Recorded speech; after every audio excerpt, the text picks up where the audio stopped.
नमस्कार दोस्तों, आइए जानते हैं मध्य प्रदेश की बड़ी खबरें। आप एमपी न्यूज चैनल पर नए आए तो चैनल को सब्सक्राइब जरूर करें। पहली खबर, आज 4 बजे घोषित होगा 10वीं 12वीं का रिजल्ट। 10वीं और 12वीं के छात्रों के लिए ताजा अपडेट है। मध्य प्रदेश में 10वीं और 12वीं का रिजल्ट 24 अप्रैल बुधवार को शाम 4 बजे घोषित किया जाएगा। बोर्ड पिछले 1.5 महीने से रिजल्ट्स को लेकर तैयारियां कर रहा है। माध्यमिक शिक्षा मंडल ने इसे लेकर जानकारी दी है। आज प्रधानमंत्री नरेंद्र मोदी का भोपाल में रोड शो करने जा रहे हैं। इसे लेकर सभी तैयारियां पूरी कर ली गई है। भोपाल आगमन मार्ग एवं रोड शो के दौरान यातायात प्रबंधन व्यवस्था तय की गई है। प्रधानमंत्री शाम 7 बजे पुराना विमानतल से रवाना होकर नरसिंहगढ़ तिराहा लालघाटी, वीआईपी रोड, रेतघाट चौराहा, पाइनलिटेक्निक काइंडलेस चौराहा के एन प्रधान तिराहा, गांधी पार्क होकर मालवीय नगर तिराहा पहुंचेंगे, जहां से प्रधानमंत्री मोदी का रोड शो प्रारंभ होगा। पीएम मोदी ने दी गारंटी, खत्म नहीं होगा आरक्षण। प्रधानमंत्री नरेंद्र मोदी ने कांग्रेस पर हमला करते हुए कहा कि कांग्रेस SC/ST का हक छीनकर मुसलमानों को आरक्षण देना चाहती थी। उन्होंने कहा कि वो मजहब के आधार पर समाज को बांटना चाहती है। आज टोंक सवाई माधोपुर में जनसभा को संबोधित करते हुए पीएम ने कहा कि वो कभी आरक्षण खत्म नहीं होने देंगे, ये उनकी गारंटी है।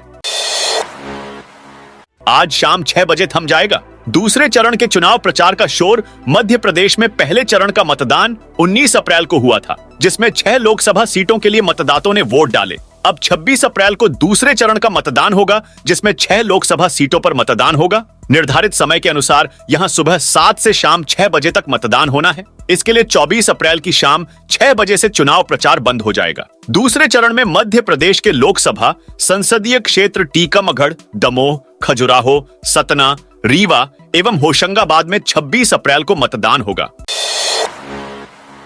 मध्य प्रदेश के छिंदवाड़ा में मंगलवार शाम को आंधी बारिश के साथ ओले गिरे। यहां 70 किमी प्रति घंटे की रफ्तार से हवा चली। प्रदेश के पूर्वी हिस्से में अगले कुछ घंटों में मौसम बदल सकता है। मौसम विभाग के अनुसार बैतूल, पांढुर्ना, सिवनी, मंडला, डिंडोरी, मोगंज में बिजली चमकने के साथ मध्यम तूफान आ सकता है। ओले भी गिर सकते हैं। रीवा, सतना के चित्रकूट, शहडोल, जबलपुर, मैहर, उमरिया, अनूपपुर, बालाघाट, सीधी और सिंगरौली जिलों में बिजली गिरने के साथ हल्की गरज के साथ बारिश हो सकती है। कर्मचारियों के लिए अच्छी खबर, जून में बढ़ेगा वेतन। हिमाचल प्रदेश की राजधानी शिमला के सहब कर्मचारियों के लिए अच्छी खबर है। नगर निगम द्वारा सफाई व्यवस्था की जिम्मेदारी संभाल रहे सैकड़ों सहब कर्मचारियों के वेतन में इस साल भी 10% का इजाफा होगा। नई दरें 1 अप्रैल 2024 से लागू होंगी। ऐसे में चुनावी आचार संहिता के चलते मई की बजाय जून वेतन में इजाफा होगा। इसके साथ ही कर्मचारियों को एरियर का भी भुगतान किया जाएगा।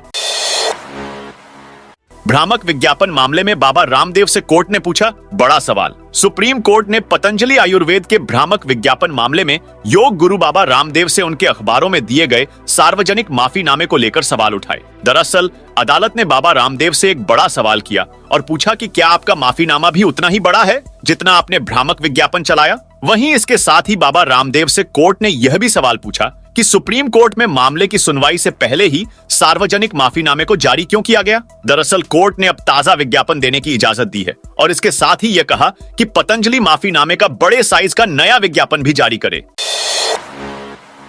प्रधानमंत्री किसान सम्मान निधि योजना के लाभार्थी किसानों के लिए काम की खबर है। अप्रैल का महीना खत्म होने को है और अगर आपने अब तक EKYC, भूमि सत्यापन और बैंक खाते को आधार से लिंक नहीं किया है तो फटाफट करवा लें, अन्यथा 17वीं किस्त का लाभ नहीं मिल पाएगा। वही अप्रैल की तरह मई में भी 12 दिन बैंक बंद रहेंगे। ऐसे में आधार लिंक करवाने में परेशानी हो सकती है।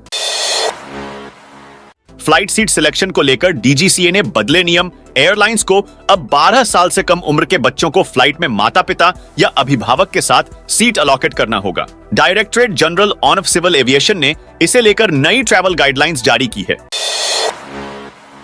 प्रधानमंत्री मोदी का राजस्थान में दिया यह बयान पकड़ रहा टूल। चुनाव आयोग तक पहुंची शिकायत। प्रधानमंत्री नरेंद्र मोदी के राजस्थान के बांसवाड़ा में दिया गया चुनावी भाषण चर्चा में है। भाषण के कुछ अंशों को विवादित और आचार संहिता उल्लंघन की श्रेणी में बताते हुए विरोधी दलों ने आवाज उठाना शुरू कर दिया है। कांग्रेस सहित इंडिया गठबंधन के नेताओं ने चुनाव आयोग से प्रधानमंत्री के भाषण के विवादित अंशों को संज्ञान में लेने और कार्रवाई करने की अपील की है। दरअसल प्रधानमंत्री नरेंद्र मोदी ने रविवार को बांसवाड़ा में आयोजित एक चुनावी सभा में कांग्रेस के घोषणा पत्र का जिक्र करते हुए मुस्लिम समुदाय को लेकर टिप्पणियां की थीं। उन्होंने कांग्रेस और समाजवादी पार्टी पर हमेशा तुष्टीकरण की राजनीति करने और मुसलमानों के राजनीतिक, सामाजिक और आर्थिक उत्थान के लिए कभी कुछ नहीं करने के आरोप लगाए थे। केजरीवाल की कस्टडी 7 मई तक बढ़ी।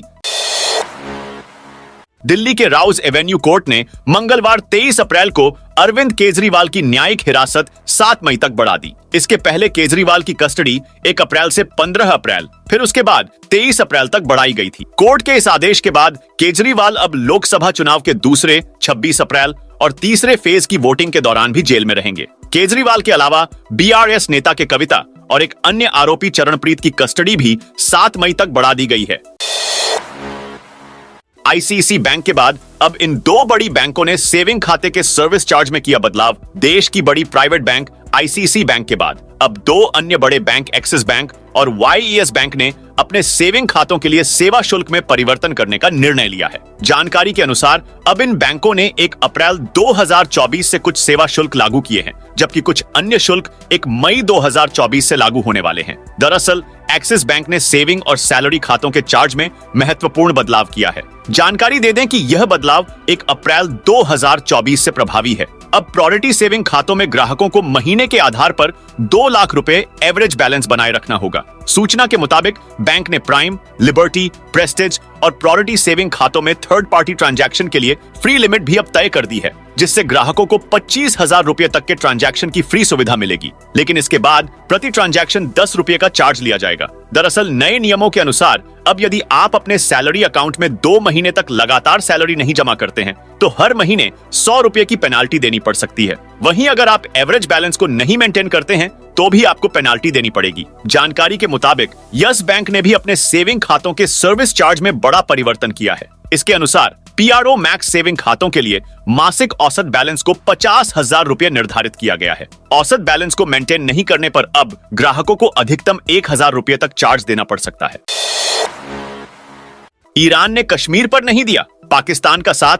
ईरान के राष्ट्रपति इब्राहिम रईसी ने पाकिस्तान का कश्मीर मुद्दे पर साथ नहीं दिया। दरअसल रईसी 3 दिन के दौरे पर पाकिस्तान में हैं। सोमवार को पाकिस्तान के प्रधानमंत्री शहबाज शरीफ ने बैठक के दौरान रईसी के सामने कश्मीर का मुद्दा उठाया। गाजा में मौजूदा हालातों की तुलना कश्मीर से करते हुए शरीफ ने कहा, कश्मीर के हित में आवाज उठाने के लिए मैं आपका और ईरान के लोगों का शुक्रिया अदा करता हूं। हालांकि शहबाज के बयान का ईरान के राष्ट्रपति ने कोई जवाब नहीं दिया। अपने संबोधन के दौरान रईसी ने सिर्फ फिलिस्तीन का मुद्दा उठाया। उन्होंने कहा कि ईरान फिलिस्तीनियों के हित के लिए लड़ता रहेगा। रईसी ने कश्मीर का कोई जिक्र नहीं किया। कश्मीर पर ईरानी राष्ट्रपति की चुप्पी को पाकिस्तान में शहबाज के लिए अपमानजनक बताया जा रहा है। दोस्तों, यह थी आज मध्य प्रदेश की ताजा और बड़ी खबरें।